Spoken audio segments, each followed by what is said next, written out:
दादा नमस्कार, बोला ना. आम्ही इथं गणेशवाडी आणि या सगळ्या परिसरात आहे. आता सगळे शेतकरी आहेत.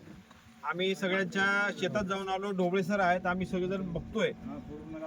त्या तलावाच्या पाठीमागं जवळपास 500 घर आहेत, 500 कुटुंब आहेत आणि त्यांना जायला रस्ता नाही. ट्रॅक्टरमध्ये त्यांना जावं लागतं पलीकडे. त्यांचं गुराचा चारा धान असेल काही सुद्धा राहिलेलं नाही साहेब पावसाने.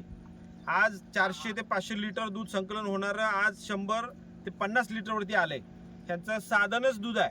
तर ह्या पद्धतीचं काम आपल्याकडे होतंय. तर तात्काळ त्यांना पंचनामे करून मदत द्यावी आणि त्या रस्त्याचं काहीतरी थोडंफार आता ह्यांना जाता यावं अशी एक तात्पुरती सोय काहीतरी आपल्या शासनाकडनं व्हावी अशी या सर्व शेतकऱ्यांची एक इच्छा आहे. आणि आपली लोक काय इथं सर्व्हर बंद आहे, तुम्ही खरीप गेलीत, हे सगळी जी पिकं गेलीत त्याचं ऑनलाईन करा, ह्या पद्धतीचं पीक पाण्याची आट घालतायत आणि ह्या पद्धतीनं खाली एक नियोजन दिलं जातं आणि त्या पद्धतीने करते साहेब. तुम्ही लक्ष घाला. हो हो, तलाठी सर्कलला लगेच सूचना देतो. मुख्यमंत्र्यांनी ती आठ जरा शिथिल करा. सरसकट आता नुकसान झालेलं आहे आणि मुख्यमंत्री साहेबांनी दोन्ही उपमुख्यमंत्र्यांनी तुम्हाला सगळ्यांना वरनं आदेश दिलेत असं आम्ही टीव्ही माध्यमातून बघतोय.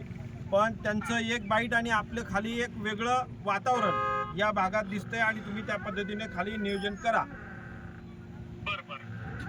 नाही तर परत आम्हाला त्या पद्धतीचं आंदोलन करावं लागेल.